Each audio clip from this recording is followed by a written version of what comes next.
I am so excited to share that you can now watch all of my upcoming podcasts on my brand new YouTube channel for the What Now podcast. So many of you have asked for more video content, and now you can watch these powerful conversations face to face. Every story, every testimony, every moment of faith and resilience, you'll now find it all on YouTube. So I'll be posting more of my episodes there, along with new short clips and deeper insights to help strengthen your faith and remind you that you are never alone on this journey. I invite you to subscribe on my YouTube channel at Podcast What Now. That's at Podcast What Now, so you never miss an episode. This is the What Now podcast, where we have meaningful discussions to motivate, educate, and inspire you. I am Mary Alice Hatch, your host. In this episode, I sit down with Travis Richey to uncover his remarkable journey from the streets of South Boston to prison ministry and redemption. Travis grew up in a turbulent home. His father led the Hells Angels and was immersed in organized crime. Despite being surrounded by addiction, violence, and instability, Travis chose a different path. His story winds through homelessness, resilience, missionary service, business success, and ultimately time in prison for a white-collar crime. But prison became a turning point. Given the rare chance to teach business classes while incarcerated, Travis found purpose in mentoring others. Today, he produces a podcast amplifying the voices of inmates, advocates for prison ministry, and works to help the church help the incarcerated find hope and healing. Together, we're talking about breaking cycles of pain, the courage of his mother, the surreal moment when 100 Hells Angels showed up to his missionary farewell, and why faith and one-on-one ministry mirror the way Christ reached people in their struggles. Travis's story is raw, redemptive, and deeply inspiring, a powerful reminder that our past does not define our future. This is the What Now podcast. Today I'm here with Travis Richey. Welcome. Hey, how are you? Thanks for having me. I'm happy to have you today. You have such a fascinating story. I cannot wait to jump into this interview. But before we do, I'd like to ask you just to share a little bit about yourself so our listeners can get to know you better. Yeah, sure. Happy to.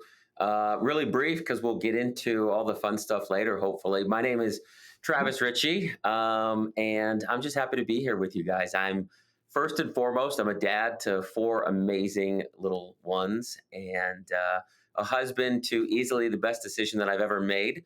Her name is Melissa. And over the last 20 years, I've been an entrepreneur, venture capitalist, private equity, bootstrap startup, and we've invested in dozens of companies over that years.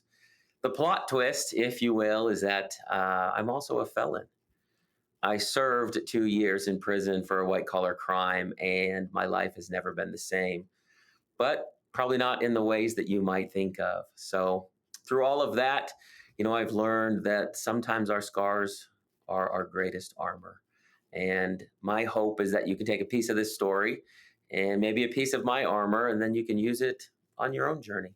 So happy to be here. Well, thank you for that introduction. And I like how you were talking about armor.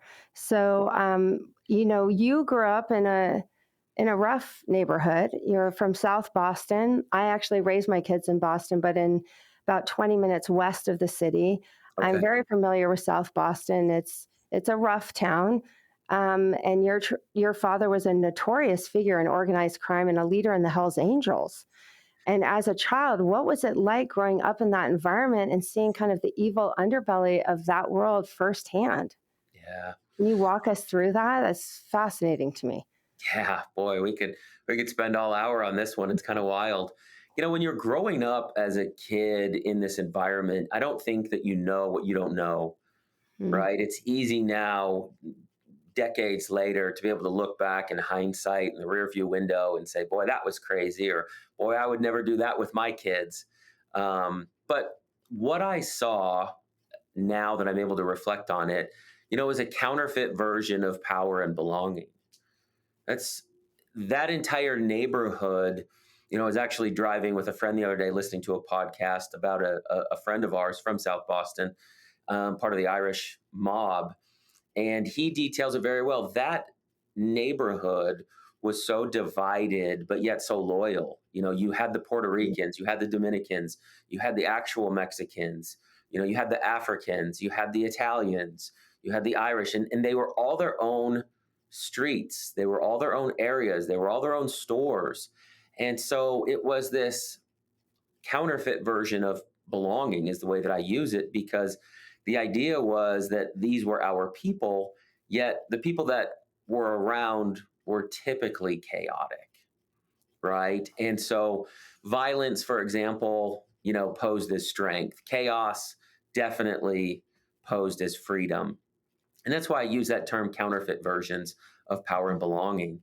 And so as a kid, you don't really know any different. Our summer Mhm. times, we'd open up the fire hydrants in Boston when it was super hot and humid, and everybody would play in the water in the street. Our Mhm. winter times, we would go from knocking down icicles.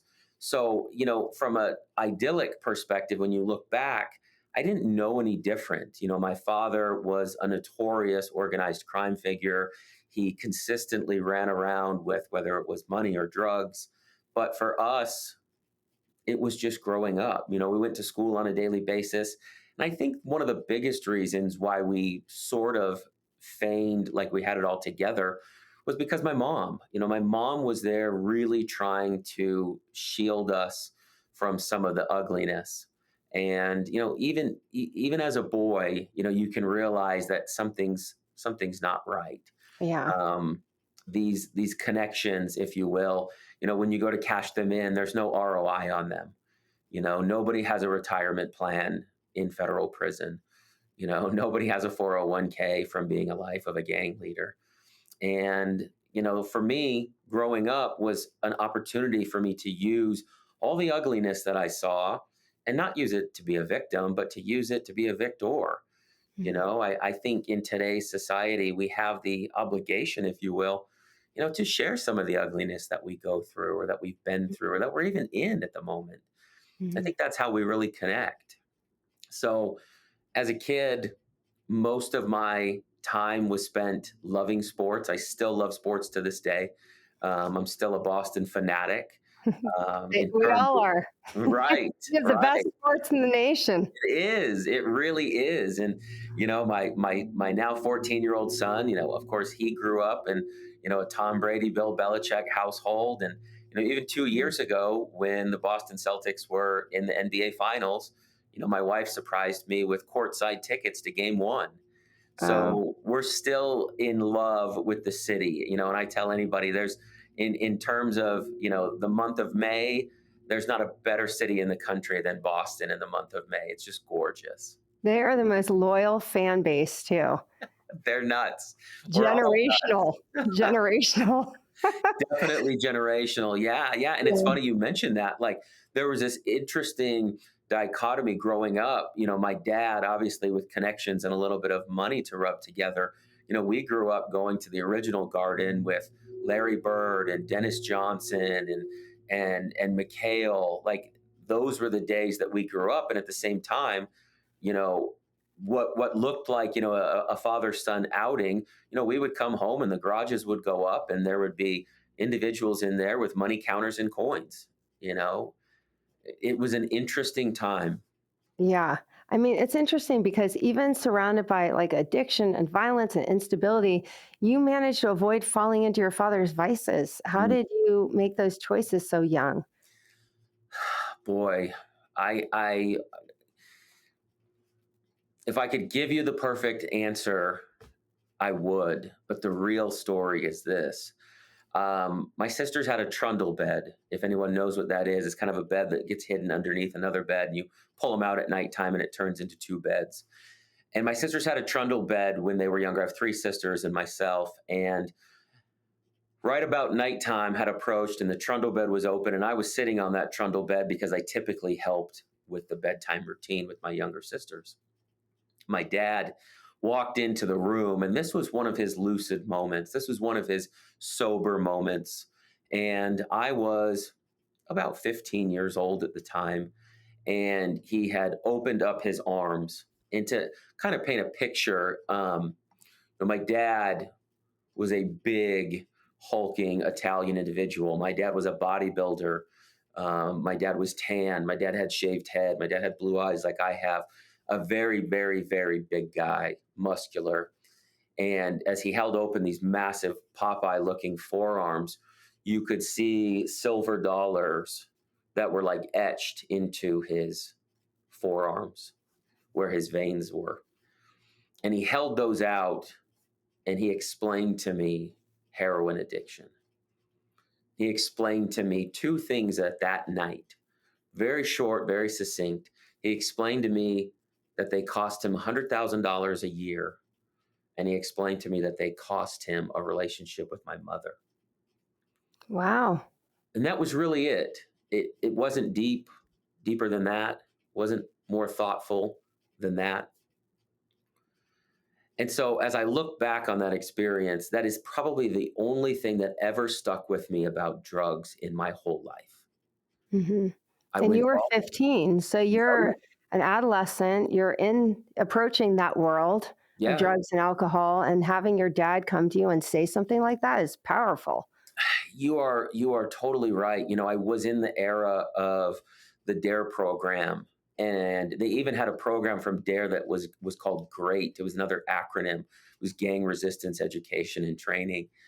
And what's interesting, Mary, is as I was in those two programs, they would hold up pieces of paper, and they were like mug shots of drug addicts, and they were strung out. They looked scary or unshaven, unkept. It was kind of like a, here's what to look for if you're going to get picked up in a white van. Mm-hmm. What's interesting, Mary, is every drug dealer, including my dad, was clean shaven, wore a shirt, had a collar, didn't have a tattoo. Like, so the idea that I was sitting there in eighth grade looking at, like, hey, boys and girls, be prepared. If someone looks this way, go the other direction. And I thought to myself, the biggest drug dealer in the county, is right now working out at World Gym, drinking a protein shake, like not sitting in the gutter with a needle in his arm. Uh, Mm-hmm. he's sitting in his $100,000 truck with a needle in his arm. So it was such an Wow. interesting dichotomy at the time. And, I now use that in today's world, being a father myself.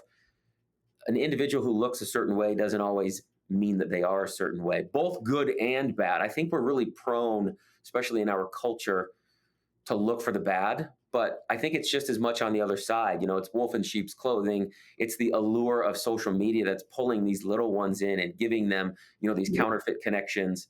Yeah. So for me, it was such an interesting time because everything that I was told in society didn't really fall into my real world application. And so that was my experience of why I didn't fall into his vices. You can call it agency, you can term it all sorts of stuff, but I promise you, your dad's sitting in front of you and he, holds out his arms. You never forget those moments. And that for Yeah. me was, I'm never going to do this stuff. It would be so interesting as a child to be living with someone who's a heroin addict and having them project this image of someone who's a drug dealer or a drug user, and it doesn't match what you're living with. I mean, I can't imagine what that was like. You're connecting your dad to this stereotype of what a drug addict looks like, but your dad looks totally different than that. Oh yeah. I Oh mean, yeah.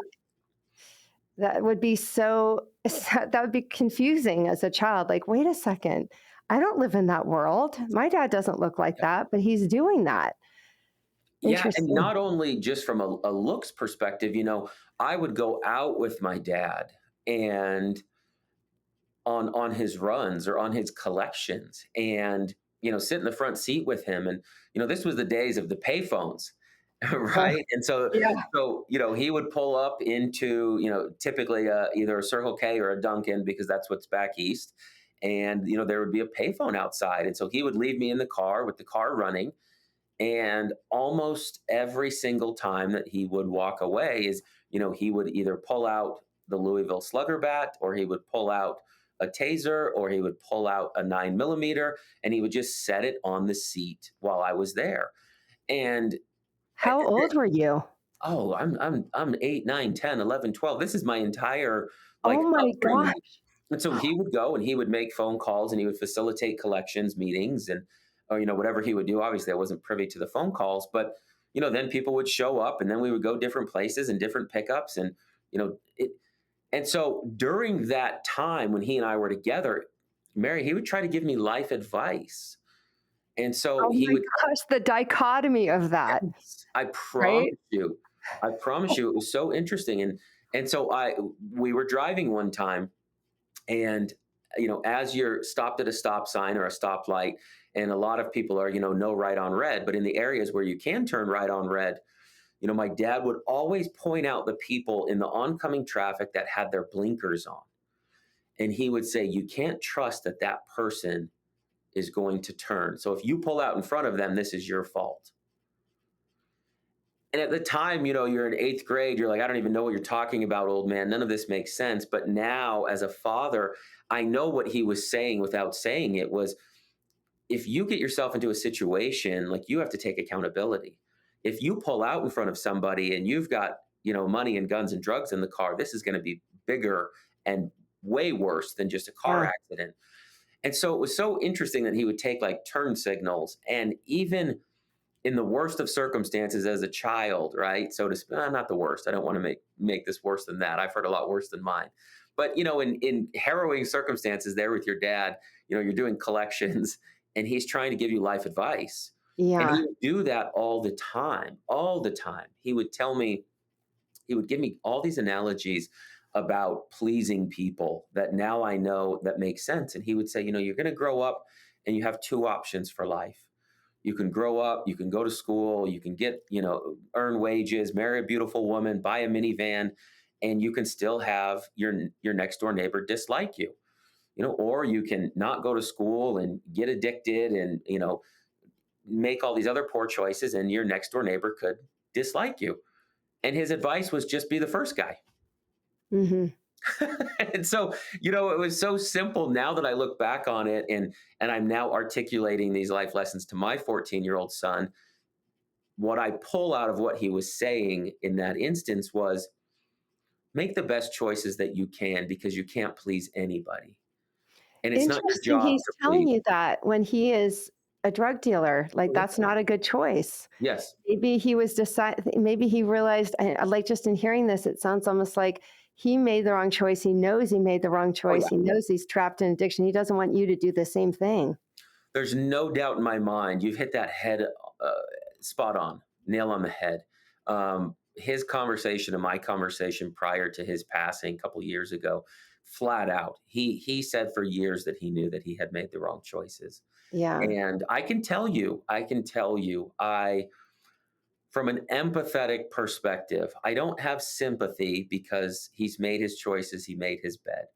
But I've shared this with my wife and my children, is when I saw him in that state and he finally came to his complete realization of his wrongs Hmm. and owned them, that was the version of hell that the scripture speaks about. It wasn't Hmm. the fire and the brimstone. It wasn't that my heels were going to be on fire. It was quite literally this moment where I saw in his eyes that this was the bad choice, this was the wrong choice, and there was nothing I could do or was willing to do to change it. Wow. I mean, that's a moment, right? Like, you are at the Yeah, end of your life, you realize you're going to die, yeah, and that you review your life, and the regret, that would be hell. yeah, He lost your mom left, yes. right? You experienced homelessness, living out of a van. Your mom was working odd jobs to put food on the table. You were helping with that as you got older. I mean, what did those years teach you about resilience and resourcefulness? I mean, you've really pulled your life up by your bootstraps. It's been beautiful, I'll tell you that. To answer your question, what has it taught me? Holy cow. Um, I mean, your mom really modeled incredible oh, determination. I mean, to leave a mobster, gangster, leader of the Hells Angels. I mean, her life could have been at risk. I mean, the guts it took totally. for her to do that, it's amazing. Totally at risk. It was an absolute abusive household for my mother, physically, mentally, verbally, emotionally, the whole nine. And so for her to be able to leave finally, after 20 years, 20 plus years, I can't even imagine the courage that it would take to do that, to obviously this monster that you're now married to is not the one that you knew years ago. And I can only imagine the reconciling in her own head, Mhm. of this is who he was, maybe he can come back, or he wants to make different choices, but I can only imagine the reconciliation. And I go back to, 40 years ago ish. Yeah. None of the help, and I don't want to say none, but I'm going to say it, none of the help that's now available, right? There was no life help resources in the church app. There was none of this dialogue happening on podcasts. There was no real third parties coming to save. And my Yeah. mom, growing up back east, growing up religiously, growing up loyal, as a woman, you're not just going to walk into the church. You're not just going to walk over to your neighbor and say, "Hey, I'm leaving my abusive, downtrodden relationship because I can't take my husband's drug addiction and I'm afraid for my life because of the organization he's involved with. Do you mind helping me?" Yeah.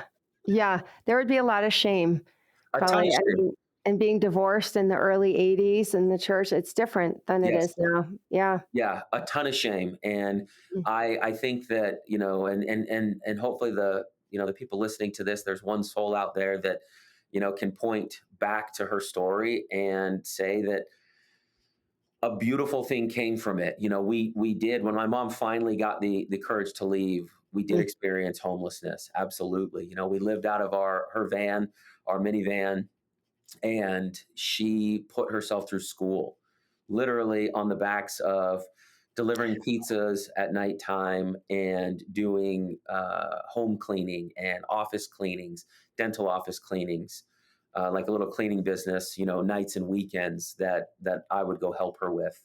And that hustle, that opportunity to like pull yourself out of a hole has never, ever, ever left me. Mhm. You look at Mother Teresa, for example, has this eloquent speech about suffering, Mhm. and says that suffering is a gift. It's the ultimate gift.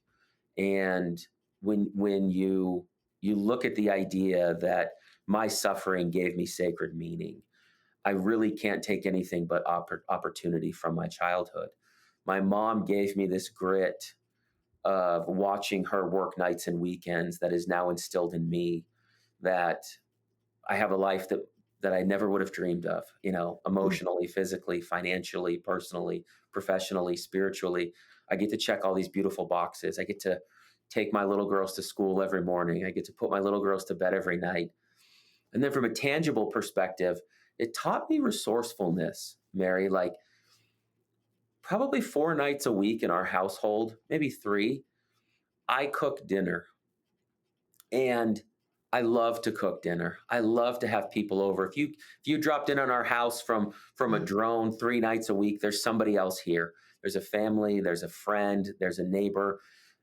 There's something going on. Melissa's baking cookies for someone that's moved into the neighborhood of the ward.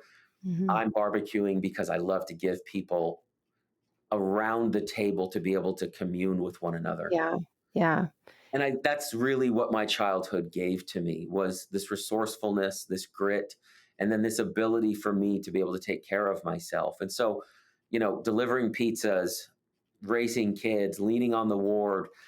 If I were to give you an analogy, Simon Sinek calls it an infinite mindset in motion, Mhm. where you're not chasing comfort, but you're chasing legacy.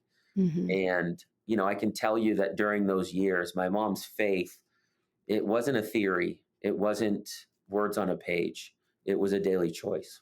Yeah. And she lived it. I mean, what a great model for you, that if you're in a dark situation, you can get yourself out. I mean, she was in an extreme situation, and Horrible. that she had the guts and tenacity to get out. I mean, was she a member of the church then? When did your family come into the church? Yeah, yeah. She was a member of the church. My mom was a convert to the Church of Jesus Christ of Latter-day Saints. Ironically, through my dad, if you can even believe that. How did that happen? I know, right? Wild. My dad Was has. your dad a member of the church? Oh yeah, yeah. My dad's lineage goes back years and years, and our last name goes generations. And so How much did he get so off track? drugs. Yeah, Oh, drugs. heroin, and Yeah, yeah, yeah. led him Greed. into that world. Greed and drugs will do all sorts of crazy things to a man's mind. Was your Yeah, mom active in Boston that whole time, or when did she kind of come back? Was she always yeah. active, or how did that look? I think, active. I look back and I would say, yeah, she was active. I recall going to church often. Back east, especially at that time, churches were sparse. It was an hour drive Yeah. to church for us, and during the winter months made it, darn near impossible some weekends. Um, and then I would say from a childhood perspective, we were active, and I think my siblings would echo that as well. My dad would sometimes come to church, when he was there, when he was present, when he was lucid. But I can tell you that my dad went to church because he wanted the picture of family The at church. image. Yeah. Hmm. It was Yeah. the image that he was trying to uphold in the neighborhood. Hmm. It was if he would hurt somebody, whether it was someone in the neighborhood or my mother, that by going to church on Sunday somehow, abolished him of any wrongdoings. So it was definitely a time where faith and fortitude was confusing in our household. Hmm.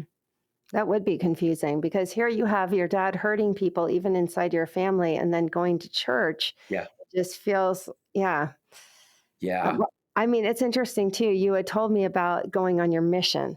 So Hmm. you had this unique experience at your mission farewell. There were 100 Hell's Angels that showed up at the chapel to hear you talk. Did you know they were coming? I mean, Oh what was yeah. that experience like? Yeah, I grew up with them. It was kind of the simplest way to explain it is, I mean, there's there's a really prominent Hell's Angel, former Hell's Angel named Chuck Zito. He was on the HBO show called Oz, and a big superstar, and now he's probably in his late 70s. But I would drive Chuck around in his Jaguar, at the age of 15, and because I was Wow. a sober kid, I was the sober one that they could trust to pick them up from the nightclub.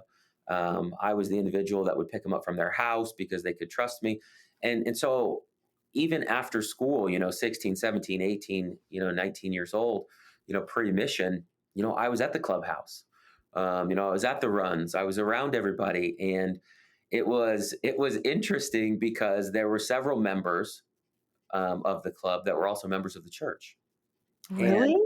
oh yeah, absolutely. Oh yeah, yeah. Talk about a total disconnect, right? Like you would just be in this world and then you disconnect and go to the church box and then you go to Well, the drug box. Like, let me draw some scary parallels for you. Um, when you're talking about organized crime, almost all organized crime is built on the idea that loyalty comes first, right.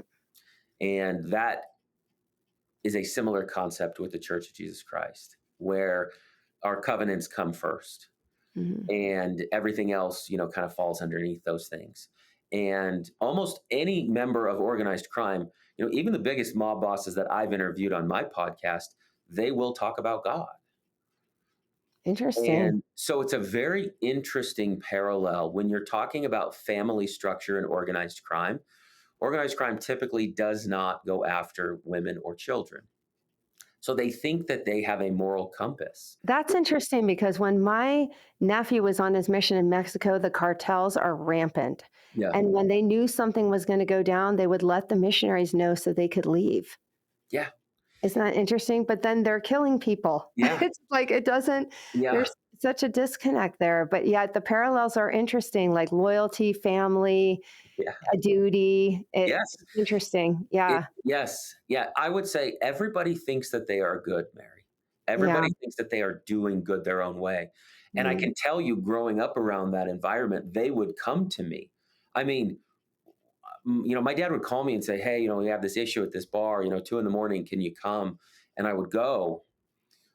And after the issue would get sorted out, those members would come to me and say, "Hey, you're not staying here. This isn't safe for you." Yeah. There's, yeah. And it's so funny, right? Like, you guys called me here, to make sure that this happened or that happened or this went here or that went there. And then you said, "Hey, you need to make sure you go home and do the right thing." It's like it doesn't, I mean, your mom, what did your mom think? I mean, They were divorced at that time. They had been oh, divorced at the time. okay. They divorced, years before, right around junior high, if you could put a time frame on it. All those things are very murky details, and by the time you file the paperwork till its end is always like months, if not years So apart. you're involved in this underbelly of this kind of dark world. Oh How yeah. did you decide to go on a mission? The true story, and we used to be able to say this out loud. The true story is I went on a mission for my mom. Interesting.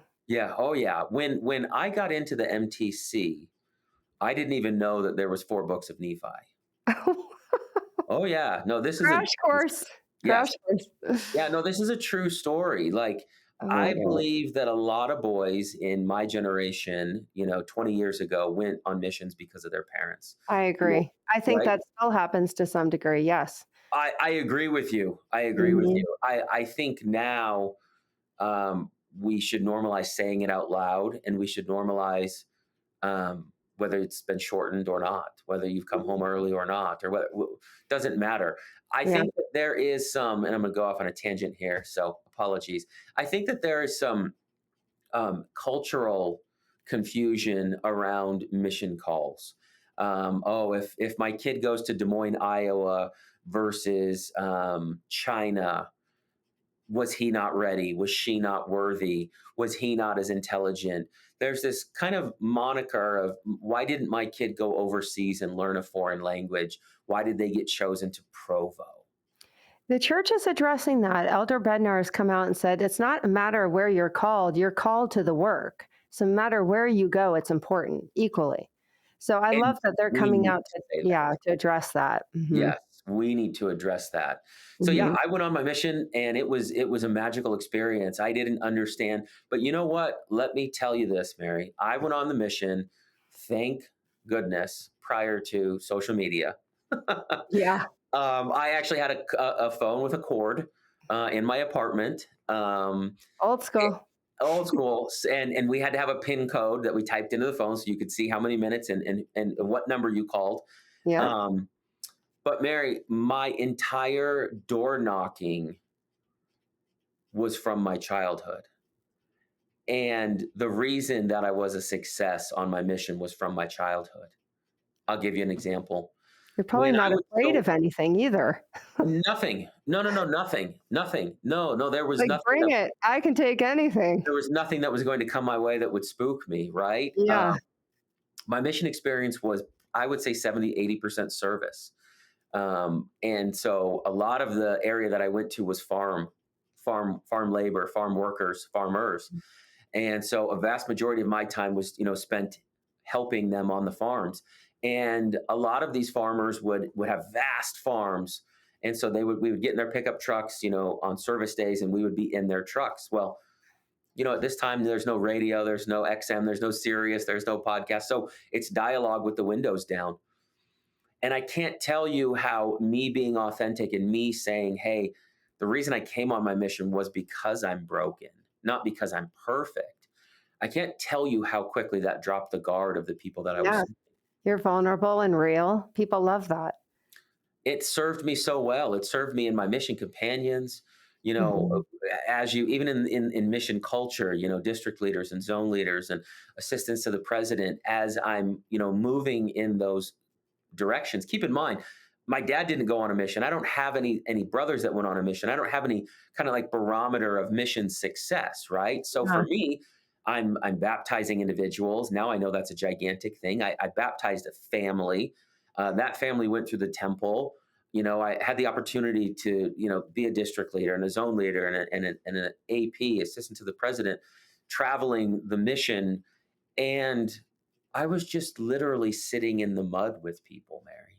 I was Mhm. literally driving to the elder's home, the elder's apartment, who were fighting and arguing and couldn't get it together. And I was able to sit down with them at 11 o'clock at night and just sit there and cry with them Yeah. because they missed their mom, because they missed their dad, because they missed their girlfriend. And it was just coming out in this totally unconventional anger. And so I had the opportunity to sit with them. It didn't bother me. I'd sat with people my whole life in Yeah. far worse situations. Yeah. It served me so well on my mission, and I'm so grateful for that childhood because of the experiences that I was given on the mission. Well, I mean, imagine the experience and exposure of what you had as a child and how that could help you in the real world. I mean, you can handle the real world, and let's go into that. So, you went to college, you got an MBA, you by 25, you were helping running $1 million, multi-million dollar fund, an incredible leap from where you started. But where did your drive and your financial savvy come from? Did some of that come from your dad and seeing these deals go down and all these things that you were a part of at a really young age? Yeah. Yeah. You're 100% right. We would be, boy, if I'm going back in age, I'm going to say I'm 10 years old, and there was so much money around that we were turning and facing $1 bills, counting them to 100, putting them in rubber bands, stacking them in tens, and putting rubber bands around each thousand. We were quarters, nickels, dimes, and pennies. We were rolling those. You were counting $10 in quarters, 40 quarter. I can still do it now at this age. I can tell you exactly how big that quarter roll should look. And so, yeah, to answer your question, yeah, a lot of my financial drive, my financial savvy came from my dad. Even as ugly as it was, he would constantly talk about revenue and expenses. And even though it was in the vein of sometimes illicit ideas and businesses, revenue is revenue and expenses are expenses, right? And what comes out of Mhm. there is profit. It's very simple. So that drive for me, the financial drive, had always been there. And my dad would always try to legitimize himself, as most organizations do, with small businesses. And Right. so there was a portion of that growing up where that was around, the laundromats and the vending companies and the car washes and the car lots. So he was involved in all of these things as he would invest. And so when I look back on it now, he was just a venture capitalist that was doing illegal things. Yeah. So you take the good parts of that and apply it to your life. You are spot on. You're spot Yeah. on. Yeah. And Yeah. and so I got into obviously dollars and cents, which was really where I came from and really where I fit naturally. And I was able to really see, and still am able to really see, business clearly. I am able to articulate an ROI. I'm able to educate people on the opportunities and the pitfalls. And with my background as a child, with the way that my dad would explain it, it was just like, this is the black and the white, punch you in the throat, take it or leave it, ready, go. And so as I approached investing that way, it made it a lot easier for me because I realized most people invest emotionally. Mm. So yeah, early 20s, after the mission, early 20s, we had raised millions of dollars, for a hedge fund, which is now, looking back, is a lot of money, especially at that age. And going through that experience, it didn't bother me. It didn't spook me. I had this life lesson from my dad. I've been around a lot of older people, a lot of people with money, a lot of people with drug money. And so raising capital and putting it to work was simple. It Almost just came second nature for you from what you witnessed. naturally. But then comes, the downside of that. I mean, Yeah, you became kind of the fall guy for white collar crime. Do you all want day. to talk a little bit about that? And Absolutely. 2007, 2008, quarter four of '07 to quarter two of '08, we had a small fund that we opened up. We closed that fund. It was less than a year old. And within that fund, we raised $3 million from individuals in the state of Arizona. So just to boil it down for everybody, unbeknownst to me, the state of Arizona has a blue sky law that doesn't secede to the federal law. And what that means is any $99,000 or more that was raised in Arizona should have been registered with the state of Arizona and should have paid tax in the state of Arizona. And we did neither of those things. The reason that we didn't was because we registered federally.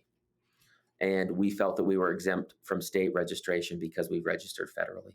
Well, we were wrong, period. And when you're looking at the dollar amount, millions of dollars, anything over 99,000 that had come in or go out, um, I'm the signature on that bank account, period, end of story. And so I became, the fall guy. So from 2007 till till 2012, I fought the government on this charge of transactions of an unregistered securities dealer or salesman. That's the charge. And as I'm fighting that charge, you sit down with the federal government, the FBI and the SEC, and they go through your books. And I received a clean bill of health from them, no charges, no jail time, no prison time. And then the state of Arizona came back and indicted me. They indicted me on charges that are no longer valid in the state, which is interesting because as a lot of states have gone, this is whatever, 17 years later, a lot of states change, based on time and regulation. And now you can actually raise money on Instagram and TikTok and through what they call crowdfunding.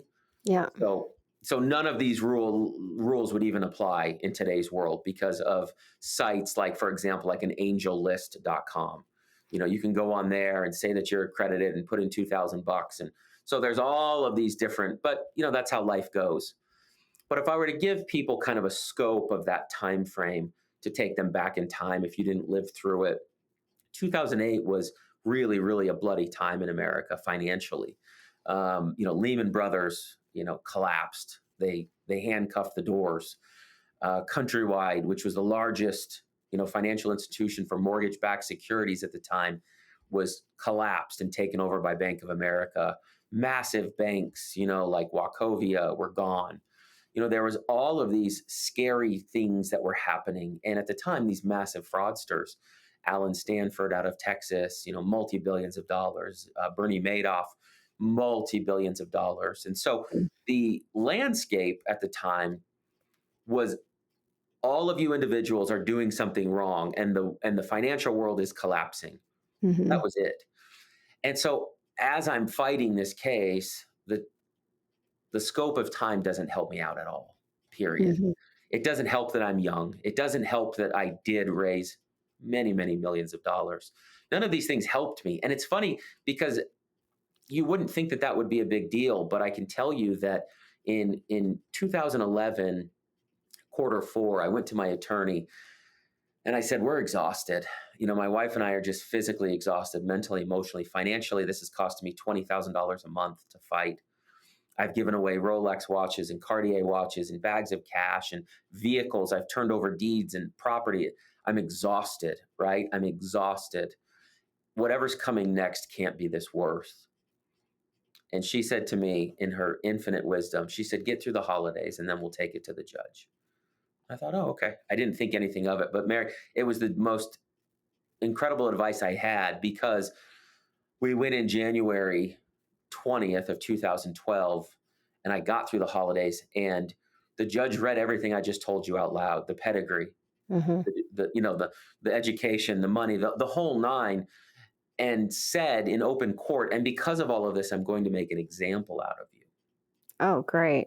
And wasn't that judge another judge that tried your father? Yep. No. Immediately. Bummer. Oh, Yeah. I mean, the likelihood, and again, I had The known likelihood of that judge who tried your father for murder? the likelihood of that happening. Great. Yeah, you're like, Very oh, good. interesting. Yeah, he's going to just stick it to me. Oh, absolutely. And to give you an idea, to give the general public an idea, now I've been in the criminal justice reform space for over a decade, so it's easy for me to articulate it. But just for a moment, for every mom who's listening to this, pretend that your son was indicted on criminal charges. For years, not once, not one single time, ladies and gentlemen, was I put in handcuffs. Not once. Not one single time was I read my Miranda rights. Not one single time was I taken down to the police station for questioning like you see on Dateline. Not one single time was I taken into custody from 2007 to 2012. That in and of itself, as my attorney told me one day, if the general public knew how this really unfolded, there would be blood in the streets.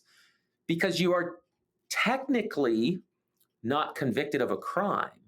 Mm-hmm. You're accused of doing something wrong, which is the most uncomfortable way to tell the general public that the government is fighting you for something, but can't really prove that you did it. So they're going to ask a jury of your peers behind closed doors to indict you. And an indictment is no admission nor wrongdoing. An Mm-hmm. indictment is literally a letter that says, did Travis live here in this county and transact? If it's yes, yes, yes, and yes, then you can be indicted. Mm-hmm. So, It's a crazy. short summary on that. So, you served 15 months in prison. I It was did. a year sentence, right? So, you served Two 15 months in prison, but you had this rare opportunity leaving daily to teach business classes, which It is gets so random. I've crazier. never even heard of that. Like, you can leave the prison and you were really out of the prison Yeah, 8 hours a day teaching every day. classes. Every I day mean, for how did that save your sanity? If you had been sitting in a prison cell for 15 months, it'd uh, be I the promise you it was a worst. godsend. It was Yeah. a godsend. I mean, it feels like your prison experience has really shaped you to do what you're doing now. I mean, you are doing a major give back initiative right now. Will you talk a little bit about your podcast and what you're doing for inmates right now? Yeah, I would love to. My time in prison was transformative. Yeah. It was a blessing from God. To what you said earlier, I did have, because of my degree and because of the low level security, I left the prison yard on a van every day, Monday through Friday, 8 to 5. I had a job in public. I was teaching at the community college to the other inmates, hundreds of inmates, financial literacy courses, business courses. And when the community college was closed, I was transferred to the elementary school to work in the kitchen. I had knives, I had pizza cutters, I was opening chocolate milks for children, elementary school aged. Truly an out of body experience that the state government would say that this person should be thrown into a jail or a prison for a period of time, yet taken out of that prison every day to fill their own coffers. Yeah. Wild to begin with. Interesting. Yeah. But my time was transformative. I taught business, but I ended up learning humanity. That's what I say. Oh, that's interesting. Yeah, you can't lead people if you don't love people, and Yeah. those people, became brothers to me, and I was able again to take my time with addiction through my father and understand that a vast majority of these people incarcerated came here from an addiction. Right? Mhm. It might be theft, it might be money laundering, it might be a crime that we see on paper, but when you really boil it down and get to the root of the problem, the reason that they were incarcerated, the lack, the scarcity, the guilt, the shame, it typically came down to an addiction. 8 out of Yeah. 10 people, right? Yeah. Yeah. So while I was inside, I realized that this biography is not your destiny. I had it printed on a T-shirt, and that belief in scripture, in prayer, in the prison library, I'm almost positive it's Elder Holland that says some blessings come soon, some blessings come late, but for those who embrace Jesus, they come. Mhm. That for me gave me that permission to like dream again. You Mhm. know, um, And prison. that's what you're giving these inmates, the opportunity to dream again. You go once a month and you interview, what, 6 or 8 Yeah, inmates about their journey of hope and how to get through this, and then other inmates who are incarcerated listen to it. Is that the general idea, to just give them hope? And yeah. No, hope is key inside. Yes, you're correct. yeah. I When I was inside teaching, I wrote this little financial literacy course that, in 2013 has now gone into 1,600 prisons nationwide. Um, Wow. it's 42 courses underneath our tiny little nonprofit called Accomplished Ventures. And it's the largest prison ministry podcast in the country. It's seen every week, by somewhere between 500 and 900,000 inmates. It's on their tablets, it's on prison television, it's on the Apple TVs. And yeah, I go back into prisons every single month. And it's our prison ministry. It's not about pity and it's not about justifying a crime. I don't ever, Mhm. ever, ever, ever want to remove or absolve anybody from their wrongdoings. Mhm. I want to sit with people in the mud. I want to sit with people in proximity and to understand them, right? And when you go back to Jesus, he didn't preach from a distance. He didn't shout from the rooftops. He touched the lepers. He let you walk with him and weep with him. And to me, that's what prison ministry looks like. It's not about pity, it's about proximity. I'm not going behind prison bars to save anybody. I'm not Mhm. going behind prison bars to advocate that their crime doesn't deserve this, or I'm not there for that. I'm there to be the fourth friend of Job and to just sit with people in the mud. For Mhm. me, that's what I got out of prison ministry, where, I was a victim of this before I went. And I think a lot of people are that too many people see prison as a place where God doesn't go. We like to think that if Jesus was here, he'd be in sacrament meeting with us. But in reality, I don't think that he would be there with us. I think he would be helping those that weren't in sacrament meeting. Yeah. And I get so much strength from Elder Holland's talk about Liberty Jail, where he called it a prison temple. And Elder Holland goes into great depth explaining that prison is a sacred space. And, even while Joseph was incarcerated, he received this revelation in the depths of despair. And Elder Holland goes on, I'll paraphrase it, we'll try to get the quote right, but he says, every experience can become redemptive, even when it's difficult to see it in the moment. And that for me is what I get to see in real time. I get to sit with the inmates, give them comfort, give them clarity. And I get to go back to these cold concrete prison walls and show them that prison is not the absence of God. Mm-hmm. Oh, that's powerful. I mean, it's interesting too. You had said Elder Renlund had reached out to you, and then you've helped the church leaders understand how to minister to the incarcerated. And now they have callings. They're bringing people into the prisons to minister to these inmates. I mean, what do people often misunderstand about prison ministry? I mean, I didn't even know the church did that. Massive. Yeah. Kind of funny, if you will. Another plot twist. Yeah. A couple of years ago, 2.5, maybe 3 at this point, I received a call from Church HQ. And they said, we've seen your stuff and your content, and we're building out the prison ministry portion of the Life Help app. And so you can go right now, churchofjesuschrist.org, or if you have the app, you go to the Life Help section, and then there's a prison ministry section. And that content, that curriculum, I participated in and was able to work with Elder Rendlin in his office, Elder Corbett in his office, and to be able to put together, this prison ministry curriculum, these videos that have now been translated, from what I understand, in over 36 languages around the world. Wow. It's magic. That's amazing. It's I mean, so cool. that's taking your hardship and doing something really good with it. Yes. I mean, you were in the whole prison system yourself. You can understand. Oh, yes. If anybody understands, I can. Yeah. When I was sitting, doing this ministry, the biggest thing that I could share with you from Elder Renlund and his wisdom, he said, "There's no resurrection without the crucifixion," and that will bring you to tears if you sit in it long enough. Mm-hmm. People don't need your rescue or your casserole. People need your presence. Mm-hmm. And for me, that's what sitting in the mud is. It's a sacred courage to understand that they just need you to sit with them. Mm-hmm. It's a beautiful experience that we've had. And that's what Christ did. I mean, all throughout the scriptures, he ministered one-to-one, he ministered to multitudes, but he sat with people in the pain. And he experienced the insurmountable pain for all of us with the atonement.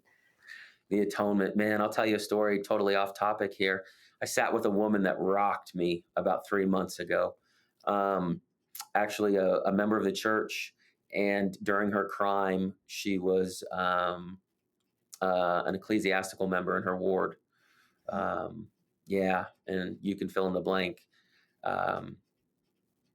And 40 years ago, she had some female complications, as she tells the story, with her female parts and back pain and breast augmented, this whole thing. And so she had a number of surgeries. And at the time, she had 4 doctors. Keep in mind, 42 years ago, she had 4 doctors that prescribed her 4 different oxycodone prescriptions. Oh, boy. And so she was taking, Mary, if you can even believe it, she was taking 8 oxys. Oh, my gosh. So addictive. And she lost her mind. She lost her mind. And so now, 42 years later, she's still sitting behind bars. And I sat with her. Mary, I'll send it to you offline if you ever desire to watch it. Mm-hmm. She told me to my face something I've never heard in 13 years of doing this. And she said, the atonement is not for me. Crushed me, literally crushed me. She felt that she was beyond repair because of what she had done, because of the amount of guilt that she had felt for what she had done, because she knew that she did wrong. Hmm. Talk about a level of hell. And in that moment, to sit with her, I wasn't going to change her mind in that hour that we had together. But you know what? Her son, who was 2 when she went into prison, who now lives in Massachusetts, imagine that, and is now an educator at a college. Um, he and I have had incredible dialogue. I've been able to share his mom's video with him behind bars. He's been able to gain a better insight.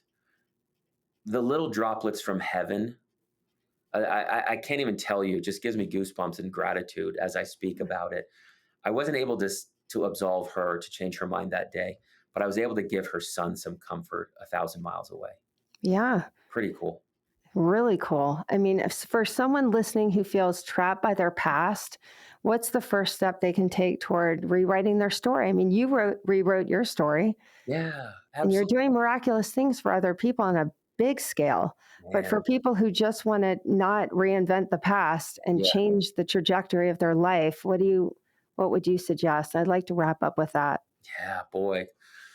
Ooh, there's so much. Loaded question. So deep to go there. Mhm. I think while I sat there incarcerated, I developed a blueprint for what life 2.0 should be for me. And as Melissa would come down, my wife, and visit me every weekend, I would share in that vision. And it was her unconditional, unwavering, like literally sanctifying love that gave me the permission to dream there. And I'm hopeful that I'm giving the people listening to this that same unconditional love. Um, the repentance of what you've done really clears the guilt, and the therapy clears the trauma. Those are the two things that I think need to coexist. The gospel offers a massive amount of healing, but we also need these tools to access it. Yeah. And I think that somebody who is struggling or is trapped by their past, the tool that I would use would be to commit to somebody who's in the exact same struggle as you are, to help them find their joy. It's a selfless act. It's an act of giving. It's an act of service. And when you're going out and you're helping these people, you're pouring into them. You're giving them solutions. You find yourself magically unstuck. Yeah. You turn to the Bible verse where Jesus says, "He that loseth his life for my sake shall find it." Mhm. I don't think that it's a poetic statement. I think it's prophetic. You take Mother Teresa when she said, "A life not lived for others is not a life." So live for others and you find yourself along the way. Beautifully said. I Thank think you so pouring into much. people is where you go. It's true. I thank you so much for sharing your story. I mean, it is a powerful story of redemption, not reinventing the past, moving forward. I mean, really, a lot of the pain creates the progression, Yeah. right? I mean, you've had a lot of pain in your life, but you've progressed so much in your life. And That's you're right. using your progression to allow others to progress and giving a voice to those who don't really have a voice in the incarcerated world. I mean, you're giving these people hope and healing. And thank you so much for being with us today. Yep. This is the What Now Podcast.